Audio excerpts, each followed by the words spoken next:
Welcome back to What Matters This Week. I'm Lauren Maloney. We have an all Red Cross themed segment right now. Wendy Lapham on the left, who is the communications director on the humanitarian services side. And when it comes to all things blood and donations, Mary Brandt. Ladies, I appreciate you being here. Thank you. Another big march for Local 22 and Local 44, getting the word out. March is Red Cross Month.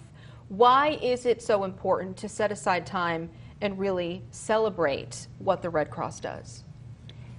Well, the Red Cross does spend the entire month of March celebrating our volunteers and who help us deliver our message of helping people.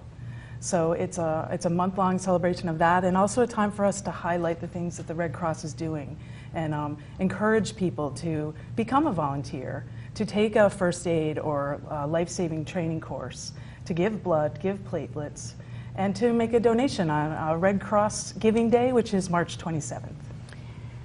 March is a great month for us, not to just pat ourselves on the back for all of the training and good works that the Red Cross does, but most importantly is to recognize those people that really help the Red Cross to fulfill its mission.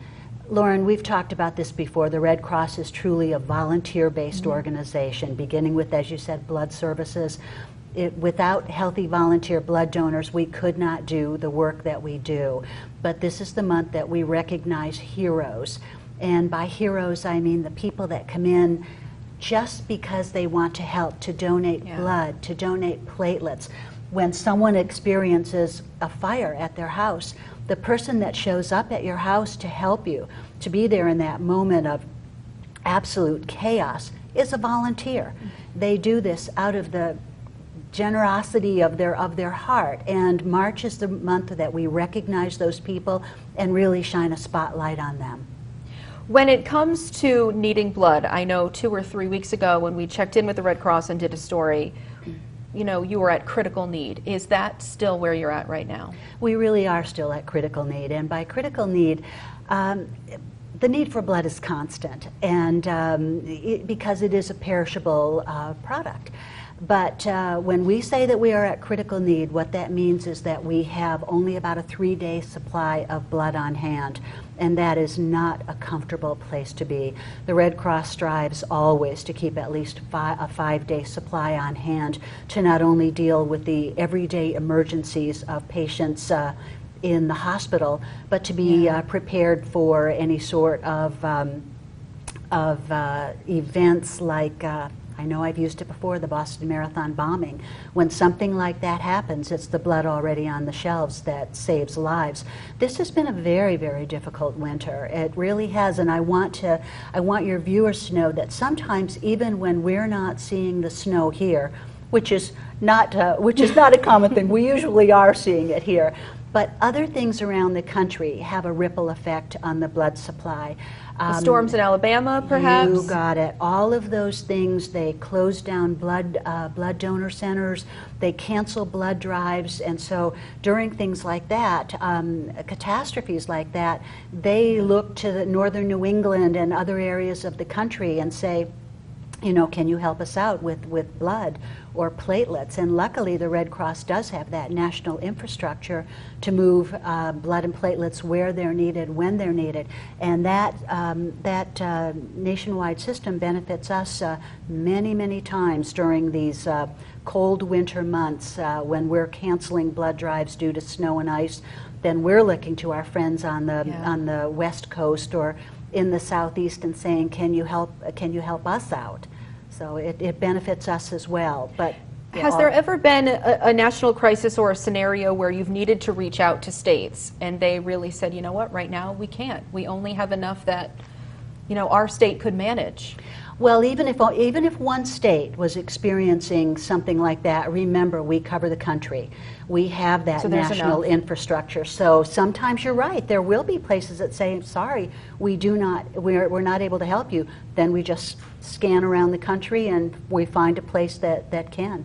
Yeah. And we do deploy volunteers from our disaster services area to different parts of the country. Just found out today that we have a person from the Seacoast region of New Hampshire that's going to Alabama to assist with the recovery efforts there. So. And usually with those volunteers, they have a unique specialty, let's say, when it comes to helping out that area, whether it's communications or just speaking when it comes to families, and that's a benefit too to you, is where you can deploy your volunteers. Absolutely, and there's so many opportunities for people to be volunteers with the Red Cross. Anything that you're interested in, if you want to be part of a disaster action team and go out and help people who are dealing with a disaster, you can do that. If you want to be a public affairs person, you can do that. You know, we need volunteers in all areas, including on the blood services side. And I just hope people understand how many opportunities there are for people to get involved and to have really fulfilling roles with the Red Cross as a volunteer. If you have time and you're interested, I would encourage people to You'll call. find a spot. You got it. Call, Yes. find out where we need help.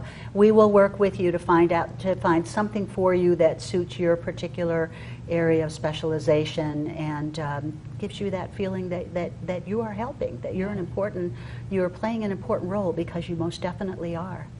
Mary, is type O blood still #1 right now in terms of what you need? It definitely is, Lauren.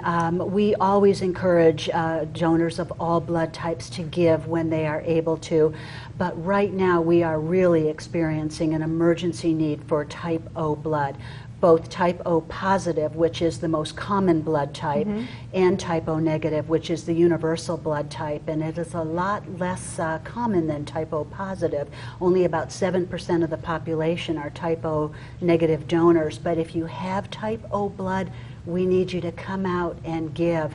And one of the things that we're stressing with donors all the time now is when you come out and donate, you can donate safely every 8 weeks. Make it a habit. When you donate, make the time before you leave to make your next appointment. That will help the Red Cross to be able to plan and know, what the blood supply is. So hopefully we don't find ourselves in an urgent needs situation. Yeah, definitely. I do want to talk about, and we're just kind of on the back end of this, but Bleed for the Throne, and this is a tie-in that the Red Cross did with Game of Thrones, which, I mean, every other person you meet is a Game of Thrones fan, so it's kind of a perfect marriage. It was really, I have to admit, in all honesty, I was not a Game of Thrones fan, so when we came up, and it is kind of a different promotion for the Red Cross, but when we started this, and people who donate, they not only receive a special limited edition Game of Thrones t-shirt, but also they will be entered into a lottery to be able to attend the shooting of the final season of Game of Thrones. There it is right there. But I know, the reaction that I received when I would go out and talk with people about this is you can tell immediately whether someone knows Game of Thrones or they don't, because if they do, the excitement was just all over their face. But it is an exciting promotion. It ends as of March 17th. But it has been a very fun, different thing with the Red Cross, and really got a lot of people's attention, and some of those, I was going to say some of our younger donors, but actually I've seen some people that weren't so young that were pretty darn excited about Game of Thrones. Good. Whatever it takes to get people in the door, right? I mean, yeah, I think there have been a lot of first-time donors through this, which is very exciting. So. Wow. Yeah. Hashtag Bleed for the Throne. Okay, I like it.